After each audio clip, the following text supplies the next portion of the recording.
Hello, magandang hapon sa inyo mga idol at ito na naman tayo ay kakain ng panangalian si Papa Mark at yun na nga ang oras na yan, ang hapon na yan, alas 2:30 na yan at pagising ko pumunta pa ako din sa palengke at bumili ng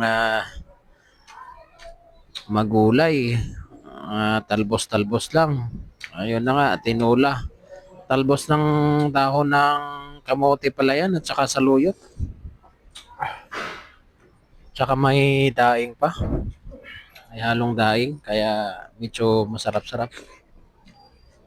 Oo. At yun na nga. At yun na nga. At yung nanonood dyan, tapusin mo na lang yung video hanggang dulo.